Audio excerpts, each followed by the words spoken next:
This is Optimal Living Daily, episode 2039. Our World is Ruled by Love, by Elana Miller of Zen Psychiatry.com. And I'm Justin Malik, your personal narrator, the guy that reads you blogs every single day of the year. And this is one of a few shows where we narrate articles for you. Search for Optimal Living Daily in the podcast app of your choice and follow or subscribe for free to listen to lots of great content being narrated for you. Now let's get right to our next post as we optimize your life. Our World is Ruled by Love, by Elana Miller of ZenPsychiatry.com. 2.5 years ago, I was sitting in the small waiting area outside the trauma bay of the Los Angeles County ER. My boyfriend had just been in a motorcycle accident, and I was there by myself, staring in a half-daze off into space, barely holding it together as I agonized over what was happening as doctors and nurses rushed around his hospital bed. An older man saw me there and sat down next to me. He said something along the lines of, "Hey, you doing okay?" He chatted with me for a few minutes. It turns out his son had just been in a motorcycle accident too and had been airlifted to the emergency room. He asked me about my boyfriend and told me a bit about his son.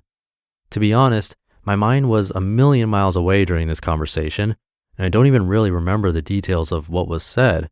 It felt like any word that came out of my mouth would devolve into tears, so I didn't say too much. When he looked at me concerned and asked if I would like to go get dinner with him and his other son, my treat, he insisted, I brushed the invitation away. "I don't think I should leave," I said, in case the doctors have some news. I've thought about that moment about 1,000,000 times.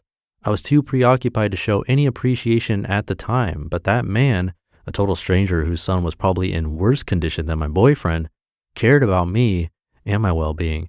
He saw I was distraught and went to comfort me. It was dinner time, so he offered me food and company.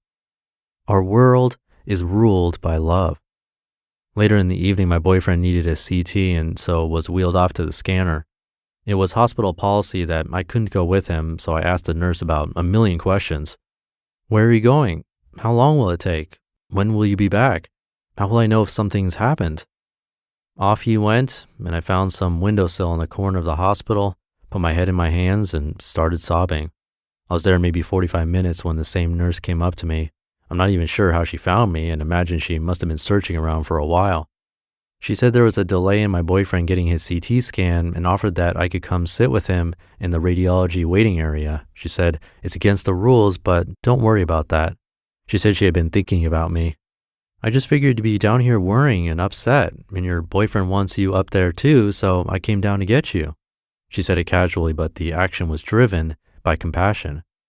Our world is ruled by love.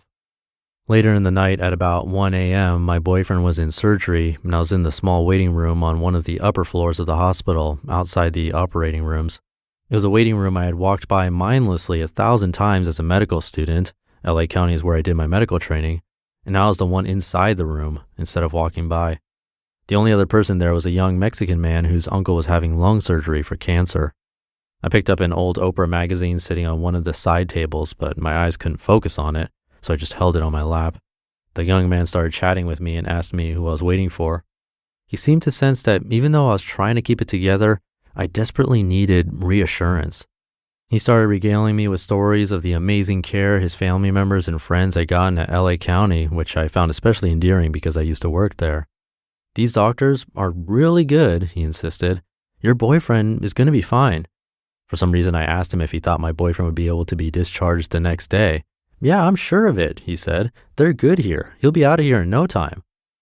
Our world is ruled by love.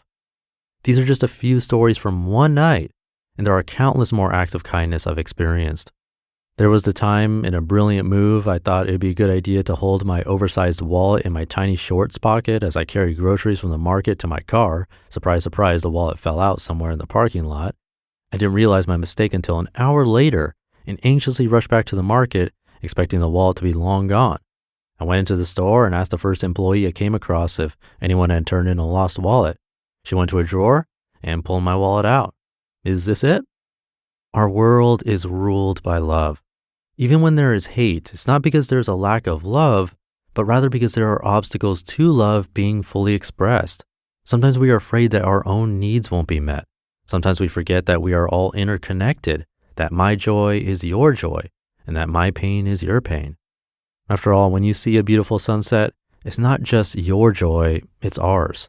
When I sit in traffic on the 405, the infamous north-south freeway in Los Angeles, wanting to gouge my eyeballs out, all I have to do is look around at the other drivers to see it's not just my pain, but our pain. I've thought so many times about those strangers who reached out to me that day in the hospital and how their kindness still touches me years later, even though I couldn't express it at the time. So share love, be kind, receive kindness. We're all in this together. Our world is ruled by love. You just listened to the post titled, Our World is Ruled by Love by Elana Miller of ZenPsychiatry.com. An awesome post from Elana Miller today from ZenPsychiatry.com. I have so many stories like this. I'm sure you do too. So think about those. And I'll definitely be thinking about it next time on the 405 South Freeway, just like she was. I've been in traffic there hundreds of times, if not thousands. But that'll do it for today. Have a great rest of your weekend if you're listening in real time. And I'll catch you tomorrow for Minimalist Monday, where your optimal life awaits.